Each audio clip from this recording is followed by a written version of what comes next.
Hello everyone, welcome to पाठशाला again. Last video में हमने डिस्कस किए थे परफॉर्मेंस अप्रेजल के ट्रेडिशनल मेथड्स, जो कि 10 थे एंड आई होप आपको अच्छे से समझ में आ गए थे। तो ये जो वीडियो है यहाँ पे हम डिस्कस करने वाले हैं modern methods of performance appraisal. Again बहुत बहुत इंपॉर्टेंट है और टोटल 5 मेथड्स हैं जो यहाँ हम डिस्कस करेंगे। मॉडर्न मेथड्स हैं परफॉर्मेंस अप्रेजल के। तो सबसे पहली बात मैं ये बताती हूँ कि ट्रेडिशनल मेथड्स में हमने बताया था कि जो इवैल्यूएटर है, जो असेसर है, उसको बहुत ज्यादा इंपॉर्टेंस हमने दी थी कि जो भी वो अप्रेज कर रहा है आपकी परफॉर्मेंस को, वो ही जो है वो काफी इंपॉर्टेंट है और काफी वेटेज कैरी करता है। बट वो एक प्रॉब्लम है, वो एरर है, क्योंकि हमें नहीं पता कि जो असेसर है, अगर हमारा इंप्रेशन पॉजिटिव नेगेटिव है तो अकॉर्डिंगली असेस हो जाएगा, या उसको कोई परसेप्शन एरर है, हालो इफेक्ट, स्टीरियोटाइपिंग, तो अकॉर्डिंगली असेस हो जाएगा। तो एक जो है लिमिटेशन है ट्रेडिशनल अप्रोच में, जो हमने नोटिस की जब हमने वो मेथड्स पढ़े। तो ये जो चीजें हैं, मॉडर्न मेथड जो है वो इसको जो है ओवरकम कर रहा है, खत्म करता है। यहाँ पर सारा जो अप्रेजल है वो लॉजिकल और सिस्टमैटिक वे में है। अब एक सिंगल असेसर इन्वॉल्व नहीं है, एक पूरा पैटर्न है, उस पे हम जो है वो किसी की परफॉर्मेंस को अप्रेज कर रहे हैं। तो चलिए शुरू करते हैं modern methods of performance appraisal. अब यहाँ पर सबसे पहला जो मॉडर्न मेथड हम यहाँ स्टडी करने वाले हैं वो बहुत इंपॉर्टेंट है। इसको हम कहते हैं बिहेवियरली एंकर्ड रेटिंग स्केल्स। अभी जो बिहेवियरली एंकर्ड रेटिंग स्केल्स हैं, इनको बार्स भी कहते हैं, BARS, बार्स। ठीक है, तो ये बहुत इंपॉर्टेंट है। अब बार्स के थ्रू हम परफॉर्मेंस अप्रेजल कर कैसे रहे हैं और ये बार्स होते क्या है।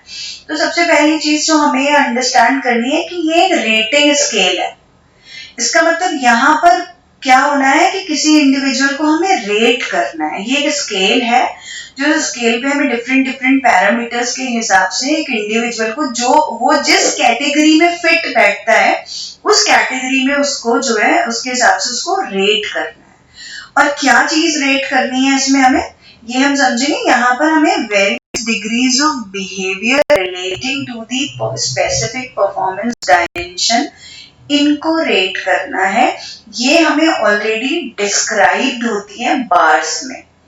तो अब जो ये रेटर है वो क्या करता है कि जो भी जॉब बिहेवियर किसी भी इंडिविजुअल का है, जो ऑब्जर्वेबल है, दिख रहा है, नोटिस किया जा सकता है, उसको as per the description of bars, जो हमने ऑलरेडी डिस्क्राइब किया हुआ है, एज पर दैट डिस्क्रिप्शन हम उसके साथ बार्स में जो डिस्क्रिप्शन है उसके साथ जो एक्चुअल बिहेवियर है, ऑब्जर्वेबल बिहेवियर है इंडिविजुअल का, कंपेयर करते हैं। और कंपेयर करने के बाद एक्चुअल बिहेवियर को डिजायर्ड बिहेवियर जो बार्स में हमने लिखा है उसके साथ जो है वो जज किया जाता है और अकॉर्डिंगली हम रेट कर देते हैं। अब यहाँ पर दूसरी चीज मैं आपको बता रही हूँ कि person with knowledge of job to be appraised describe specific examples of both effective and ineffective job behaviors। जो भी हमारे सुपरवाइजर्स हैं, जो कि ये बार्स के थ्रू आपकी परफॉर्मेंस को रेट करने वाले हैं, ये दोनों तरीके से बार्स में डिस्क्रिप्शन देते हैं उस रेटिंग स्केल में बिहेवियर्स का, कि अगर एक्सीलेंट है तो उसकी ये कैटेगरी होगी, और अगर एक्सीलेंट नहीं है, पुअर परफॉर्मेंस है, तो उसकी ये कैटेगरी होगी। यहाँ पे देखिए मैंने एक एग्जांपल में आपको दिखाया है, ये है बार्स। अब जैसे मेरे जिसने भी ये बार डेवलप किया है उसने जॉब डायमेंशन ली है, जॉब नॉलेज। ठीक है, अब इस जॉब नॉलेज पे बार्स डेवलप किए गए।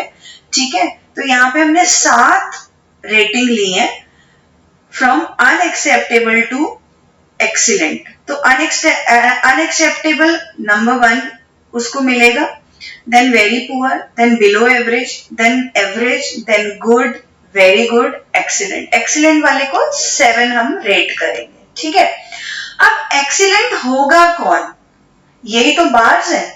तो जो यहाँ पे मैंने आपको फर्स्ट स्लाइड में बताया कि ये जो बार्स है ये डिस्क्रिप्शन है डिग्रीज ऑफ बिहेवियर का किसी परफॉर्मेंस डायमेंशन पे। अब वो परफॉर्मेंस डायमेंशन हमने यहाँ पे क्या ले लिए, जॉब नॉलेज। ठीक है, तो अब जैसे एक्सीलेंट कैटेगरी में हमने किसे रखा है, knows everything there is to know about the job, यानी किसी भी पर्टिकुलर जॉब को करने के लिए जो भी जानने की जरूरत है वो हम उसको उस पर्सन को सब कुछ पता है, पहली बात, knows everything. Then never has to be told how to do anything. किस तरीके से काम करना है उसको कभी बताना नहीं पड़ता, उसको पता है. Nor ever has to ask questions about the job, और ना ही वो जॉब के बारे में, जॉब से रिलेटेड किसी टास्क के बारे में कोई भी क्वेश्चन पूछता है. तो ऐसा एम्प्लॉई जिसको सारा कुछ ऑलरेडी पता है, उसके पास इतना एक्सपीरियंस है, इतनी नॉलेज है, इतनी स्किल्स है कि उसको सब कुछ पता है कि ये पर्टिकुलर टास्क, ये पर्टिकुलर जॉब में जितनी भी मुझे रिस्पॉन्सिबिलिटीज है, इन्हें कैसे परफॉर्म करना है. मुझे किसी से कुछ भी पूछने की जरूरत नहीं है, सब कुछ मुझे आता है. तो जो भी इंडिविजुअल इस कैटेगरी, इस नॉलेज को रखता होगा, जॉब नॉलेज को, वो एक्सीलेंट एम्प्लॉय होगा. ये तो हमें सबको पता है. वाह भाई, इसको तो कुछ बताना नहीं पड़ता, ये कभी से किसी से कुछ पूछता नहीं है, कोई गलती नहीं करता, इसको सारा काम आता होता है. तो ऐसा जो पर्सन है उसको आप जब बार्स में रेट करो, ऐसा आपको एक पर्सन मिल गया अपनी ऑर्गेनाइजेशन में, तो बार्स पे जब आप उसे रेट करोगे तो आप एक्सीलेंट, और एक्सीलेंट में उसको कितनी रेटिंग मिली थी? 7. अब इससे नीचे आपने रेट किया है, यहाँ पे अगली जो आपने रेटिंग दी है वो है 6, वेरी गुड. तो ये वेरी गुड में क्या आएगा? वेरी गुड में ऐसा कुछ आने वाला है जो एक्सीलेंट से थोड़ा सा कम होगा, ये तो पता ही लग गया. अब वो क्या है देखिए, यहाँ पे हमने लिखा नोज ऑलमोस्ट एवरीथिंग. यहाँ पे हमने क्या लिखा था? एक्सीलेंट में क्या लिखा? Knows everything. यहाँ पर हमने एक वर्ड ऐड कर दिया, ऑलमोस्ट एवरीथिंग. यानी कुछ ऐसा हो सकता है जो इसे नहीं पता हो, वैसे सब कुछ पता है, बट ओके, ऑलमोस्ट एवरीथिंग पता है, लेकिन कोई ऐसी चीज हो सकती है जो हो सकता है नहीं पता, वी आर नॉट श्योर. ठीक है. knows when assistance is needed and ask for it. उसको पता है कि मुझे हेल्प की जरूरत है किसी की, ये भी उसे पता है, और जब हेल्प चाहिए पूछ भी लेता है कि भाई मेरी हेल्प कर दो, या अपने बॉस से पूछ लेता है कि सर आप मुझे बता दो, यहाँ पे मुझे थोड़ी प्रॉब्लम हो रही है, मेरे क्वेश्चंस हैं, कैसे सॉल्व होंगे. मतलब वो शाई नहीं है, वो ये नहीं सोचता कि भाई मैं कैसे पूछूं, मैं नहीं पूछूंगा, ऐसा कोई इशू नहीं है, पूछ लेता है जहां जरूरत होती है. वैसे तो जरूरत नहीं होती, लेकिन जब भी होती है वो पूछ लेता है. तो बहुत अच्छा एम्प्लॉय हो गया, ऐसा सब कुछ ऑलमोस्ट पता है, ये भी पता है कि कब हेल्प चाहिए, और उसके लिए मांग भी लेता है. तो इसको हमने यहाँ रेट कर दिया. इस एम्प्लॉइज को रेटिंग मिलने वाली है 6. हमने बार्स में अपने डेवलप किए हैं, ये पूरा हमने डिस्क्रिप्शन लिख के रखा है अपने पास. अब good, knows the most important elements of the job and quite a few of the less important job elements too. उसको जितने important job elements हैं जिनकी बहुत ज्यादा जरूरत पड़ती है जॉब में, वो सारे पता है, और कुछ less important भी पता है, लेकिन उसको सब कुछ नहीं पता है. एक्सीलेंट वाले को सब कुछ पता था, वेरी गुड वाले को ऑलमोस्ट सब कुछ पता था, गुड वाले को क्या पता है? इंपॉर्टेंट चीजें पता है, कुछ लेस इंपॉर्टेंट भी पता है. तो ठीक है भाई, गुड मिल गया, 5 नंबर मिलेंगे यहाँ पे, 5 रैंक हो जाएगा. अब एवरेज वाला जो है गुड से भी नीचे पहुंच गया. अब ये एवरेज हम किसको देने वाले हैं? कौन से ऐसे लोग होंगे जिनको हम एवरेज कैटेगरी में रखेंगे?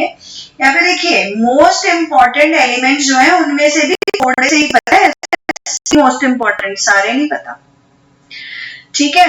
और few of the less important, थोड़े से जो है लेस इंपॉर्टेंट पता है, और मोस्ट इंपॉर्टेंट में से जो है वो भी कुछ पता है, सम ऑफ द मोस्ट इंपॉर्टेंट. तो गुड वाले से कैटेगरी नीचे चला गया, तो यहाँ पे रैंकिंग हो जाएगी एवरेज. अब बिलो एवरेज, एवरेज से भी कम, एवरेज से कम वाला कौन होगा भाई? Lacks knowledge about some of the most important job elements. तो मोस्ट इंपॉर्टेंट जॉब एलिमेंट्स के बारे में भी कम पता है, पता ही नहीं है. Most of the less important job elements, less important job elements तो सारे, और इंपॉर्टेंट जॉब एलिमेंट्स भी सारे, उनके बारे में कम नॉलेज है, काफी चीजें नहीं पता. तो जब नहीं पता भाई, तो जॉब कैसे करने वाले हो? नहीं हो पाएगी तुमसे तो ढंग से जॉब. तो ऐसे पर्सन को ऑर्गेनाइजेशन में अगर बार्स के थ्रू हम मॉडर्न मेथड पे अप्रेजल दे रहे हैं, तो हमने पहले ही बता दिया कि ऐसा जो भी एम्प्लॉय होगा वो बिलो एवरेज में जाएगा, रेटिंग 3. अब ये बार्स जब भी इवैल्यूएटर कोई करेगा, उसके पास बार्स ऑलरेडी अवेलेबल है, वो अकॉर्डिंगली रेट कर देगा आपको देख के कि भाई ये एम्प्लॉय कहाँ फिट हो रहा है, 7 में फिट होता है, 6 में फिट होता है. अब वेरी पुअर भी देखो, lacks basic job elements but is willing to learn. इसको कुछ नहीं पता, बेसिक जॉब एलिमेंट्स भी नहीं पता, बट एक अच्छी बात ये है कि ये विलिंग है, ये कहता है कि आप मुझे सिखाओगे तो मैं सीख लूंगा, और जब हम सिखाएंगे, ट्रेनिंग देंगे, डेवलप करेंगे उसको, तो आगे ऑर्गेनाइजेशन में ये हमारे लिए यूजफुल एम्प्लॉय बन सकता है। तो यहाँ पर एट प्रेजेंट क्या सिचुएशन है इसकी, एट प्रेजेंट ये वेरी कैटेगरी, कुछ नहीं आता जाता भाई तुम्हें, बट वो कह रहा है कि मुझे सिखा दो, तो ऑर्गेनाइजेशन का डिसीजन है। बट अभी जो है वो 2 नंबर के साथ वेरी पुअर, बाहर जो डेवलप हुआ वो इसमें आएगा। अब अनएक्सेप्टेबल, जिसको ऑर्गेनाइजेशन कहती है कि भाई हम तो तुम्हें रख ही नहीं सकते, वो कौन है? एक तो आता में कुछ नहीं, lakhs knowledge about basic job elements, हमें नहीं पता बेसिक जॉब एलिमेंट्स के बारे में भी हमें नहीं मालूम है, एंड इज अनविलिंग टू, हमें सीखना भी नहीं है, हमारा सीखने में कोई इंटरेस्ट नहीं, ना तो हम सीखेंगे ना ही हमें कुछ आता है, तो ऑर्गेनाइजेशन हमें क्यों रखेगी? ऑर्गेनाइजेशन कहेगी कि ओके आप जो है मेरी ऑर्गेनाइजेशन से जा सकते हैं। तो ये अनएक्सेप्टेबल बिहेवियर है, अनएक्सेप्टेबल रेटिंग है जॉब नॉलेज। हमने जिस पर्पस के लिए ऑर्गेनाइजेशन में रखा है वही नहीं आता आपको, और ना ही आप सीखना चाहते हो, तो अनएक्सेप्टेबल ही हो जाना है उसमें। तो ये है बार्स। अब ऐसे बार्स ना हर जॉब डायमेंशन के लिए डेवलप कर देती है ऑर्गेनाइजेशन, जैसे यहाँ पे इन्होंने जॉब नॉलेज के लिए डेवलप किया। अब इन जॉब डायमेंशंस पे जब बार्स डेवलप हो गए, पूरा डिस्क्रिप्शन बन गया यहाँ पे, तो आप यहाँ पर as per these bars, as per these descriptions, जो रेटर है वो रिकॉर्ड कर देगा एम्प्लॉय का बिहेवियर और उसको इन बार्स के साथ कंपेयर कर लेगा। अब कंपेयर करने के बाद वो अपनी रेटिंग दे देगा कि एम्प्लॉय 7 पे आता है, 6 पे आता है, 5 पे आता है या 1 पे आता है। तो ये है बिहेवियरली एंकर्ड रेटिंग स्केल। ये मॉडर्न मेथड है परफॉर्मेंस अप्रेजल का, और फैक्ट्स बेस्ड है, लॉजिक बेस्ड है। नाउ नेक्स्ट है assessment centre method, again it's a modern method. अब यहाँ पे क्या हो रहा है, असेसमेंट सेंटर में भी ना ग्रुप का रोल है। तो ग्रुप का रोल क्या है, ग्रुप ऑफ इवैल्यूएटर्स है, ग्रुप ऑफ एम्प्लॉइज है जिनका अप्रेजल होना है, दोनों जो है वो मल्टीपल है। अब यहाँ पे हम कैसे कर रहे हैं इसको, it is a group of employees from different work units. पहली बात तो हमने जिन लोगों का अप्रेजल करना है वो डिफरेंट वर्क यूनिट से जो है हमने लिए, और इनको क्या किया, साथ में करने के लिए एक प्रोजेक्ट या असाइनमेंट या कोई टास्क दे दिया कि आप सब लोग डिफरेंट वर्क यूनिट्स के, यानी आप एक टीम मेंबर तो है नहीं, एक यूनिट में तो काम करते नहीं, बट अब हम आपको ये टास्क दे रहे हैं और ये टास्क आपको एक साथ करना है, ठीक है, as a team, as one team. अब ये जो टास्क है वो कैसा टास्क होगा, that task, that assignment will be similar to the one they would be handling when promoted। अगर उनको आगे प्रमोशन मिल जाता है तो तब जिस तरीके का रोल और रिस्पॉन्सिबिलिटी और टास्क और असाइनमेंट तब उन्हें करने के लिए मिलेंगे, उससे सिमिलर हमने उनको आज दे दिया करने के लिए। इससे क्या बेनिफिट होगा, हम ये चेक कर पाएंगे कि किस एम्प्लॉय में कितना पोटेंशियल है, उनकी स्ट्रेंथ्स क्या है, स्किल सेट क्या है। डिफरेंट वर्क यूनिट्स एक दूसरे को जानते नहीं, तो टीम वर्किंग कैपेबिलिटी क्या है। तो यहाँ पर क्या है कि आप एक जो है डिफरेंट यूनिट से एम्प्लॉइज को उठाते हो, उनको एक साथ में असाइनमेंट दे देते हैं करने के लिए, जो कि in comparison to their present job थोड़ा सा टफ है। वो कौन सा असाइनमेंट है, थोड़ा सीनियर लेवल का, कि अगर उनको प्रमोशन दे दिया जाए तो तब उन्हें करना पड़ेगा। अब ये इवैल्यूएट कौन कर रहा है, ये तो ग्रुप ऑफ एम्प्लॉइज है जिनको एक असाइनमेंट मिल गया। अब इनको इवैल्यूएट कौन कर रहा है, इवैल्यूएटर्स जो होते हैं वो सारे एक्सपीरियंस मैनेजर्स होते हैं जो ऑलरेडी प्रूव कर चुके हैं कि yes we can easily assess और इवैल्यूएट समवन्स परफॉर्मेंस। तो कोई भी न्यू कमर या कोई भी इनकॉम्पिटेंट इवैल्यूएटर नहीं होता जो यहाँ पे अप्रेज करेगा। और वो क्या करते हैं, इस टास्क से रिलेटेड जिस तरीके से जितने भी लोग इस असाइनमेंट को कर रहे हैं डिफरेंट वर्क यूनिट्स के, उनका एक पूरा समरी रिपोर्ट बनाते हैं उनके बारे में और सबमिट कर देते हैं। अब अप्रेजल कैसे होता है, तो ये जो ग्रुप में लोग काम कर रहे हैं इनको हम 2 तरीके से अप्रेज करते हैं, ठीक है। एक तो इंडिविजुअली कौन कैसा काम कर रहा है, मतलब जो जैसे हमने एक असाइनमेंट दिया, असाइनमेंट में बहुत सारे सब टास्क होंगे। तो सपोज पर्सन ए को स्पेशली ये मिला है करने के लिए, बी को ये मिला है, सी को ये मिला है, डी को ये मिला है, और फिर चारों मिलके आपस में वो सारे टास्क कंपाइल करके अपना मेन असाइनमेंट करेंगे। तो इंडिविजुअली सब लोग अपना अपना काम जो उस पर्टिकुलर असाइनमेंट में उन्हें मिला है वो कैसा कर रहे हैं, और दूसरे तरीके में कलेक्टिवली इन अ टीम और इन अ ग्रुप वो कैसा काम कर रहे हैं, इंटरपर्सनल बिहेवियर कैसा है, टीम वर्किंग कैपेबिलिटीज कितनी है, टीम हैंडलिंग कैपेबिलिटीज कितनी है, कॉन्फ्लिक्ट रेजोल्यूशन कैसा है, किस तरह का कंड्यूसिव एनवायरनमेंट, आपस में कोऑर्डिनेशन कैसा है। तो दो तरीके से हम परफॉर्मेंस को जो है उस पूरे ग्रुप को इवैल्यूएट करते हैं। पहली चीज इंडिविजुअली कर रहे हैं हर पर्सन को जो उस ग्रुप का पार्ट है, और दूसरा in a group how you are behaving collectively भी कर रहे हैं। तो ये मेथड कहलाता है assessment centered method. I hope this is clear. So moving forward, third method है HR accounting method. Easy method है बहुत। अब HR अकाउंटिंग मेथड में क्या होता है कि जितने भी ह्यूमन रिसोर्सेज है, मैं आपको पहले ही बता चुकी हूँ, they are the asset of the company. हर ऑर्गेनाइजेशन अगर ह्यूमंस को टूल्स की तरह ट्रीट करती है तो वहां पर जॉब स्विचिंग ओवर्स और एब्सेंटीज्म और जॉब डिससेटिस्फैक्शन से बहुत सारी प्रॉब्लम्स जो है होती हैं। और आज की जो एरा है, आज के टाइम में हमें ह्यूमन रिसोर्स हमारा सबसे ज्यादा डायनेमिक फैक्टर प्रोडक्शन और सबसे ज्यादा इंपॉर्टेंट भी है, इवन मोर देन कैपिटल। तो हमें क्या करना है कि इसको कैसे ट्रीट करना होता है, asset of the company treat करना होता है। अब ये अकाउंटिंग मेथड है, ठीक है। तो यहाँ पे हम बात करेंगे प्रॉफिट और लॉस की, इसी क्योंकि इसलिए इसे अकाउंटिंग मेथड भी कहते हैं। अब प्रॉफिट और लॉस की जब हम बात कर रहे हैं, वो हम बात कर रहे हैं ह्यूमन रिसोर्स के कॉन्टेक्स्ट में, ठीक है। तो हमने ह्यूमन रिसोर्स को लिया कि ये एसेट ऑफ द कंपनी है, but when it leaves the organisation, अगर ये आपकी ऑर्गेनाइजेशन से चला जाता है, रेजिग्नेशन दे देता है, आप टर्मिनेट कर देते हो, या कोई भी रीजन हो जाता है, कोई डिसेबिलिटी हो गई जिसकी वजह से उसको जॉब छोड़नी पड़ी, या कोई रिटायर हो गया, किसी की डेथ हो गई, बहुत सारे रीजन हो सकते हैं। तो जब ये ऑर्गेनाइजेशन लीव करता है तो इसे कहते हैं loss of human asset. Loss हो गया ना, वो एक पर्टिकुलर एसेट जो आपके ऑर्गेनाइजेशन में था वो चला गया। तो अकाउंटिंग में हम क्या कर रहे हैं इस मेथड में, performance is judged in terms of cost and contribution of the employee. अब दो तरीके से आप इसे चेक कर रहे हो किसी भी ह्यूमन की परफॉर्मेंस को, कि सबसे पहला है कॉस्ट, आपने उस ह्यूमन पे कितनी कॉस्ट है जो ऑर्गेनाइजेशन की लगती है।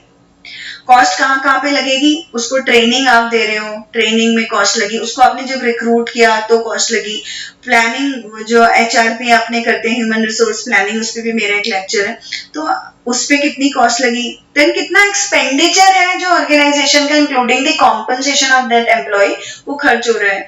तो एक एम्प्लॉय पे कितना पैसा ऑर्गेनाइजेशन खर्च कर रही है, एंड वो एम्प्लॉय कितना कॉन्ट्रीब्यूट कर रहा है ऑर्गेनाइजेशन को। तो ये बड़ा सिंपल है, हमने एक तरफ कॉस्ट निकाली कि भाई इस एम्प्लॉय की सैलरी, इसकी ट्रेनिंग के खर्चे, इसको रखने में इतना खर्च हुआ था, ये सब करने में ये मेरी कॉस्ट है इस पर्टिकुलर पीरियड में जो मेरी इस पे खर्च हुई, और इसी पर्टिकुलर पीरियड में इस एम्प्लॉय ने ऑर्गेनाइजेशन को इतना कंट्रीब्यूट किया, इतने प्रोजेक्ट्स लाके दिए, इतना अच्छा काम किया, ये सारे ऑर्गेनाइजेशनल ऑब्जेक्टिव्स को मीट आउट करने में हेल्प करी, तो ये उसका कॉन्ट्रीब्यूशन है। Contribution is the money value of labor productivity और value added by human resource। तो अब हम क्या करते हैं कि इस contribution को और cost को आपस में compare करते हैं, और जो भी difference आता है cost और contribution के बीच में वो reflect करता है employee की performance। तो अगर cost ज्यादा है contribution से तो क्या होगा, पैसा ज्यादा हम खर्च कर रहे हैं और एम्प्लॉय कंट्रीब्यूट इतना नहीं कर रहा है, तो एम्प्लॉय एसेट नहीं है, वो लायबिलिटी है ऑर्गेनाइजेशन के लिए। तो ऑर्गेनाइजेशन वॉर्न कर सकती है, नेगेटिव परफॉर्मेंस अप्रेजल में रिकॉर्ड जा रहा है उसका कि कॉस्ट ज्यादा हो रही है, आपका कंट्रीब्यूशन इतना नहीं है। अगर उसके लिए कंट्रीब्यूशन को ज्यादा करने के लिए कोई ट्रेनिंग की रिक्वायरमेंट है तो हम वो उसको प्रोवाइड करा सकते हैं। लेकिन अगर कंट्रीब्यूशन ज्यादा निकलते हैं, कॉस्ट कम है, मैं खर्चा कर रही हूँ तुम पे 5 लाख रुपए, लेकिन तुम मुझे पूरे एक साल में जो प्रॉफिट प्रोवाइड करा रहे हो वो 10 लाख रुपए का है, तो आप मेरी ऑर्गेनाइजेशन के लिए एक एसेट हो, तो क्योंकि आपके रहने से मेरी ऑर्गेनाइजेशन को बेनिफिट हो रहा है। तो मैंने क्या किया, सीधा सीधा कॉस्ट और कंट्रीब्यूशन को आपस में कंपेयर कर लिया और हर एम्प्लॉय की परफॉर्मेंस को उस पे कैलकुलेट कर लिया। तो ऑर्गेनाइजेशन हमेशा ये चाहती है कि कॉस्ट कम हो, कंट्रीब्यूशन ज्यादा हो। अगर कॉस्ट ज्यादा होगी तो एम्प्लॉय के लिए प्रॉब्लम है, ऑर्गेनाइजेशन उसको बोल सकती है कि आप जितना मैं आप पे खर्चा कर रही हूँ आप मेरे लिए कोई भी कॉन्ट्रीब्यूशंस नहीं दे रहे हैं, तो वहां पर जॉब पे जो है वो डिफिकल्टी हो सकती है, उनको टर्मिनेशन हो सकता है। तो ये एचआर अकाउंटिंग मेथड में सीधा सीधा हम कॉस्ट ऑफ कॉन्ट्रीब्यूशंस को आपस में जो है वो चेक करते हैं, असेस करते हैं और एम्प्लॉय की वर्थ ऑर्गेनाइजेशन के लिए निकाल लेते हैं। Then fourth method is MBO, बहुत इंपॉर्टेंट मेथड है। एमबीओ को कहते हैं मैनेजमेंट बाय ऑब्जेक्टिव्स, और ये इसका कॉन्सेप्ट हमें 1954 में पीटर ड्रकर ने दिया था।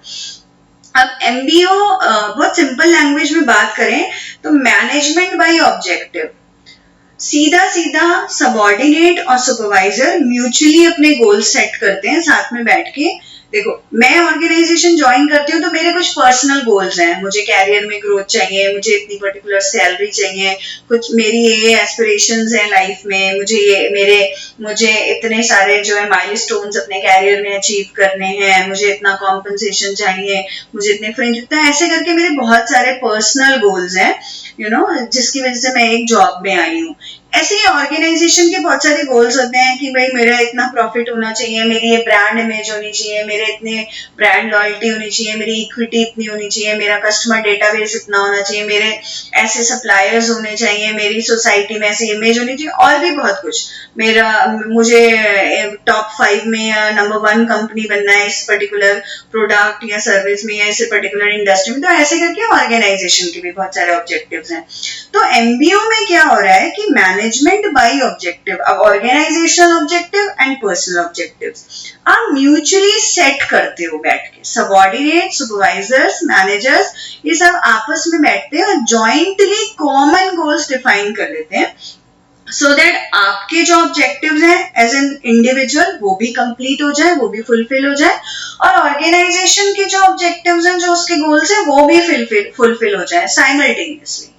तो यहाँ पर वो पहले गोल्स डिसाइड हो गए, उन गोल्स के अकॉर्डिंगली हर इंडिविजुअल की रिस्पॉन्सिबिलिटी डिसाइड हो गई कि ठीक है भाई, ये कॉमन गोल्स हैं, आपके भी अचीव हो जाएंगे, ऑर्गेनाइजेशन के भी अचीव हो जाएंगे, बट इनको अचीव करने के लिए ये टास्क है जो हमें करने पड़ेंगे। तो हमने क्या किया कि हर इंडिविजुअल की जो है वो रिस्पॉन्सिबिलिटी भी फिक्स कर दी और उसको बता दिया कि इन ऑब्जेक्टिव्स को अचीव करने के लिए ये रिजल्ट है जो हमें आपसे चाहिए, तो आपको इस रिजल्ट को लाने के लिए काम करना है। और उसको जहां पर गाइडेंस चाहिए, किस तरीके से काम होना है, कोई हेल्प चाहिए, कोई ट्रेनिंग चाहिए, किस तो वो ऑर्गेनाइजेशन उसको प्रोवाइड कराती है। और बाद में जो एक्चुअल परफॉर्मेंस है और जो गोल सेट हुए थे वो आपस में जो है हम कंपेयर कर लेते हैं। कोई डिविएशन है तो ओके, फिर से हम वो क्यों आया डिविएशन, क्या उसके कॉजेज हैं, फिर हम उस पर क्या करेक्टिव एक्शंस ले सकते हैं। तो ये कहलाता है मैनेजमेंट बाय ऑब्जेक्टिव। यहाँ मैंने लिखा भी है, देखिए एक बार पढ़ लेते हैं इसे। A process whereby the supervisor and subordinate managers jointly identify its common goals. तो सबसे इंपॉर्टेंट है jointly identify किया है common goals को। Define each individual's major area of responsibility. अब as per those goals आपने area of responsibility decide कर दी। फिर in terms of result expected, क्या आपको उससे रिजल्ट चाहिए, उसके अकॉर्डिंगली आपने एरिया ऑफ रिस्पॉन्सिबिलिटी दे दी and use this measures as guide. अब ये जो मेजर्स हैं, जो रिस्पॉन्सिबिलिटी एरिया है, जो कॉमन गोल्स हैं, जो रिजल्ट हमें चाहिए, ये क्या है, कैसा काम करें as guides for operating the unit and assessing the contribution of each of its members. इन्हीं स्टैंडर्ड्स को, इन्हीं बेंचमार्क्स को हम बाद में यूज करेंगे जब हम परफॉर्मेंस अप्रेज करेंगे कि ये बेंचमार्क सेट हुए थे, ये रिजल्ट एक्सपेक्टेड था, अकॉर्डिंगली ये रिस्पॉन्सिबिलिटी दी गई थी और एक्चुअल परफॉर्मेंस ये है, तो दोनों में कोई गैप तो नहीं है। तो ये हम कर लेते हैं। इसी में आगे बढ़ते हैं कैसे हम जो है परफॉर्मेंस अप्रेजल कर रहे हैं इस एमबीओ के थ्रू।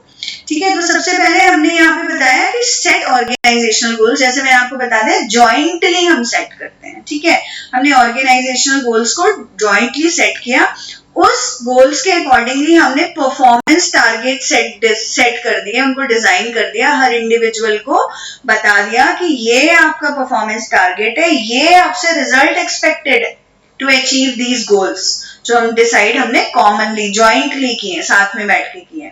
उसके बाद परफॉर्मेंसेस को रिव्यू किया कि एज पर द टारगेट क्या हम परफॉर्मेंस कर रहे हैं, कोई प्रॉब्लम तो नहीं हो रही। और जहां पर अगर हमें कोई भी प्रॉब्लम लगती है तो हमारे पास लास्ट स्टेप हमेशा हर प्रोसेस में होता है फीडबैक का। Through this they can regulate their performance. तो हम कंटिन्यूस फीडबैक भी दे रहे हैं, कहीं पे कोई फ्लॉ आ रहा है परफॉर्मेंस में तो भाई ठीक है करेक्टिव एक्शन ले लो। अगर एज पर दी एज पर the set goal set target performance आपकी जा रही है तो वेल एंड गुड।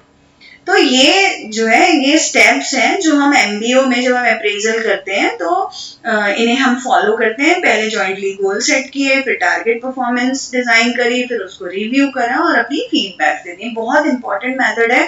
मैं कोशिश करूंगी कि इस पे एक सेपरेट वीडियो अलग से बना के डालूं जो स्पेशली एमबीओ पे होगा, डिटेल में मैं बनाऊंगी।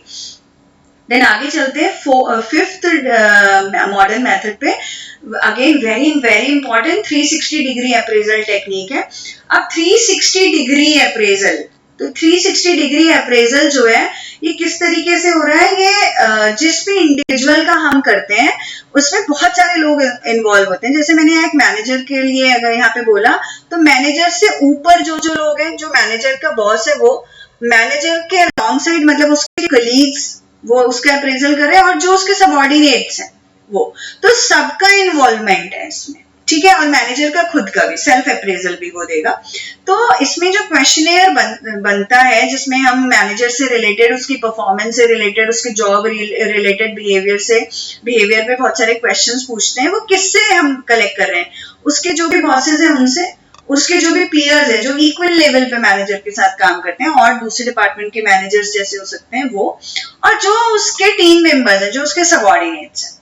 तो each manager is assessed bye minimum 15 colleagues, 15 लोग कम से कम जो है वो अप्रेजल करते हैं। जैसे 2 बॉस से आपने ले लिया कि भाई ये एज अ सबऑर्डिनेट इनका क्या बिहेवियर है, आपकी इंस्ट्रक्शंस को कितने अच्छे से फॉलो करते हैं, कैसे टारगेट्स अचीव करते हैं। साथ में कोवर्कर से आपने लिया कि as a team member, as a coworker how is he, और फिर उसके सबऑर्डिनेट से पूछा कि as a boss, as a supervisor वो कैसा बिहेव करता है, क्या बहुत एटीट्यूड तो नहीं है, क्या बहुत बॉसी तो नहीं है कि अपना बस इंस्ट्रक्शन दे दी और वन वे कम्युनिकेशन दूसरे की सुननी नहीं है, ऐसा टाइप्स तो नहीं है। तो और ये जो फिर रिस्पॉन्सेज आते हैं इनको चार्ट्स में की फॉर्म में, ग्राफ की फॉर्म में हम रिप्रेजेंट करते हैं कि कैसी परफॉर्मेंस निकल के आई है इन रिस्पॉन्सेज के बाद। तो बहुत सारी इंडस्ट्रीज में यहाँ एग्जांपल दिया, रिलायंस, विप्रो, इन्फोसिस, ये सब 360 डिग्री अप्रेजल यूज करती हैं। और आजकल तो इसका एक 720 डिग्री अप्रेजल टेक्निक आ गई है। मैं इस पे भी डिफरेंट वीडियो सेपरेटली बनाऊंगी 360 डिग्री अप्रेजल पे, जो कि और डिटेल में होगा। मैं यहाँ मॉडर्न मेथड में मैंने इसको थोड़ा कॉम्प्रिहेंसिव बनाया है। तो कैसे करते हैं एक बार देख लेते हैं। सबसे पहले सेल्फ अप्रेजल। सेल्फ अप्रेजल में मैनेजर जो है या जो भी इंडिविजुअल जिसका 360 डिग्री पे हो रहा है वो खुद का अप्रेजल करता है कि मैंने इस पूरे टाइम पीरियड में ये मेरे अचीवमेंट्स हैं, ये मेरी स्ट्रेंथ्स हैं, ये मेरी वीकनेसेस हैं, मैंने ऐसे ऐसे काम किया है। वो अपने बारे में बताएगा। हर कोई अपने बारे में अच्छा अच्छा बताता है तो उसको भी चांस मिलता है। देन नेक्स्ट है, दूसरा होता है सबऑर्डिनेट्स अप्रेजल। अब इसका क्या पर्पज है, जो उसके टीम मेंबर जो उसके नीचे काम करते हैं, those persons who report that person, तो ये जो है हम इसमें लेते हैं और इसमें ये बताया जाता है कि how the subordinates perceive their superior to be in terms of style of functioning. जैसे मैंने आपको बताया कि सबऑर्डिनेट्स का परसेप्शन क्या अपने बॉस के बारे में, वो क्या सोचते हैं कि is he a true leader, motivator है उनके लिए, या ईगोइस्टिक है और या बॉसी है, कम्युनिकेशन फ्लो कैसा रखता है डिपार्टमेंट में, इंस्ट्रक्शंस को प्रॉपर्ली कम्युनिकेट करता है या नहीं, अच्छे से समझाते हैं चीजें या नहीं, हमें हमारी स्ट्रेंथ्स को जो है वो और नर्चर करते हैं, हमारी वीकनेसेस को ओवरकम करने में हमारी हेल्प करते हैं नहीं, तो लाइक दैट। तो ऐसी चीजें जो है वो अपने अप्रेजल में बताते हैं। देन पीयर अप्रेजल, ये टीम वर्कर्स ये आपके को वर्कर्स करते हैं। बिकॉज हमें पता है कि जितने भी को वर्कर्स हैं उनका रोल जो है आपकी जॉब लाइफ में, वर्क लाइफ में बहुत इंपॉर्टेंट होता है। और organisation select right peer from within the department as well as from other department. तो आपके जितने भी को वर्कर्स आपके डिपार्टमेंट में या दूसरे डिपार्टमेंट में, उनको चूज किया जाता है कि वो आपको आपकी परफॉर्मेंस को, आपके बिहेवियर को रेट करें। कौन से ऐसे लोग होते हैं जो डायरेक्टली आपके साथ कनेक्टेड है, आपके साथ एज अ कोवर्कर काम कर रहे हैं, तो उनसे आपका जो आपके बारे में, आपका स्टाइल ऑफ फंक्शनिंग, आपका बिहेवियर, आपका इंटरपर्सनल बिहेवियर, आपकी परफॉर्मेंस लेवल, इन सब पे उनसे जो है वो आपको अप्रेज कराया जाता है, वो रेट करते हैं आपकी परफॉर्मेंस को। एंड देन नंबर 4 पे आता है आपका बॉस। सुपीरियर्स अप्रेजल, वो आपके बारे में कैसे अप्रेज कर रहा है। तो it's a heavy weight component of this system. ये हैवी वेट कंपोनेंट है। Why heavy weight? क्योंकि बॉस को सबसे ज्यादा पता है कि आप कैसा काम करते हैं, उसकी कितनी इंस्ट्रक्शन सुनते हैं, उसको उसको कितने अच्छे से फॉलो कर रहे हैं इंस्ट्रक्शंस को। कोई एम्बिग्विटी तो क्रिएट नहीं होती, आपको रोल क्लैरिटी कितनी है कितनी नहीं है। तो superior must communicate to the employee in clear way what organisation plans for him. उसने हमेशा शुरू से आपको बता के रखा है कि मैं आपके लिए ये प्लान करके ऑर्गेनाइजेशन ने रखा है, हमें आपसे ये रिजल्ट एक्सपेक्टेड है। And it is superior's responsibility to share with employees the realistic picture, gives a sort, experience, qualification। तो superior से जब हम वो अप्रेज कर रहे हैं आपको, तो हम एक्सपेक्ट कर रहे हैं कि वो आपके बारे में बिल्कुल रियल पिक्चर बताएगा, आपकी स्ट्रेंथ, वीकनेस, अपॉर्चुनिटीज, थ्रेट्स क्या क्या उसको लगते हैं, आपका एक्सपीरियंस लेवल कैसा है एक पर्टिकुलर जॉब पे, जॉब से रिलेटेड चीजें आप कितने अच्छे से समझते हैं, आपका एक्सपीरियंस वहां पे कितना काम आता है, और आप क्या एक्चुअली क्वालिफाइड है उस पर्टिकुलर जॉब के लिए। तो ये सारी चीजें जब सुपीरियर आपका अप्रेजल दे रहा है तो ये बहुत इंपॉर्टेंट हो जाती हैं, because that's why it is called heavy weight component. Boss आपके बारे में बता रहा है। तो ये होता है 360 डिग्री अप्रेजल, जिसमें हम चारों तरफ से जो है एक इंडिविजुअल का अप्रेजल कर रहे हैं। वो खुद अपने बारे में बताता है कि भाई हो सकता है बॉस ने मुझसे मेरे बारे में 2 चीजें कम बताई हैं, तो मैं खुद भी बता रहा हूँ कि मैंने एक पर्टिकुलर टाइम पीरियड में ये काम किया। देन आपके जो कोवर्कर्स हैं वो आपके बारे में बता रहे हैं कि आप किस तरीके से आपकी परफॉर्मेंस रहती है, आपकी क्या स्ट्रेंथ्स हैं, क्या वीकनेसेस हैं। देन आपके सबऑर्डिनेट्स आपके बारे में बता रहे हैं, और आपका बॉस आपको आपके बारे में बता रहा है, आपकी क्वालिफिकेशन, एक्सपीरियंस, आपकी स्ट्रेंथ, वीकनेसेस, क्योंकि वो ही है आपके सबसे क्लोज जो माइन्यूटली ऑब्जर्व करता है कि आप किस एरिया में अच्छे हैं, किसमें का थोड़ा कम अच्छे हैं, उसमें कोई ट्रेनिंग की आपको रिक्वायरमेंट है। तो ये सारी चीजें, तो ये 360 डिग्री अप्रेजल एक मॉडर्न मेथड है, लॉजिकल है हम चारों तरफ से। तो यहाँ पे एक चीज आपने नोट की, ट्रेडिशनल और मॉडर्न मेथड में क्या डिफरेंस लगा। ट्रेडिशनल मेथड में असेसर को, एक सिंगल असेसर इवैल्यूएटर को बहुत इंपॉर्टेंस मिली थी, वो हैवी वेट कंपोनेंट की तरह होता था वहां पे, जो कि जैसा उसने अप्रेजल कर दिया वो फाइनल है जी। बट ये जो मॉडर्न मेथड्स है ये लॉजिकल है, चाहे एचआर अकाउंटिंग है, आपने एम्प्लॉय की कॉस्ट देखी और फिर कॉन्ट्रीब्यूशन देखे। देन असेसमेंट सेंटर में हमने क्या किया, ग्रुप ऑफ इवैल्यूएटर्स है जो ग्रुप ऑफ एम्प्लॉयज को असेस कर रहे हैं। देन 360 डिग्री अप्रेजल हमने यहाँ पढ़ा। अगेन यहाँ पे 4 तरीके से जो है अप्रेजल लिया जा रहा है, तो बायसनेस नहीं हो सकती। एमबीओ में अगेन हमने जॉइंटली आइडेंटिफाई किए गोल्स जो है, वो ऑर्गेनाइजेशनल गोल्स के साथ पर्सनल गोल्स को हमने मैच किया, और फिर दोनों से एक जॉइंट कॉमन गोल्स बनाए और उनको अचीव करने में हमने टारगेट सेट किए और फिर उन्हें रिव्यू किया। तो जो मॉडर्न या बार्स हैं, हमने बार्स पे जो है वो पूरा डिस्क्रिप्शन बनाया और उसके हिसाब से रेटिंग करने का प्रोविजन दिया असेसर को। तो जो मॉडर्न मेथड्स हैं वो डेफिनेटली यहाँ पर जो पर्सनल बायस का कंपोनेंट है वो रिड्यूस हो जाता है, खत्म हो जाता है। पर्सनल बायसेस नहीं हो सकती। ये in comparison to traditional approaches error free है, क्योंकि अगर मैं 360 डिग्री अप्रेजल की भी बात करती हूँ तो ये सिस्टमैटिक वे है, ठीक है। It's a logical and systematic way of looking at appraisals in current content. तो एट प्रेजेंट जितनी भी ऑर्गेनाइजेशंस हैं वो अगर मॉडर्न मेथड्स फॉलो करती हैं तो उनका परफॉर्मेंस अप्रेजल सिस्टम ज्यादा ट्रांसपेरेंट और लॉजिकल रहेगा। आई होप आपको ये सारे मॉडर्न मेथड्स क्लियर हो गए होंगे। अगर कोई भी क्वेरी है, कुछ भी मेथड में समझ में नहीं आया है, तो प्लीज कमेंट बॉक्स में लिखें। And till my next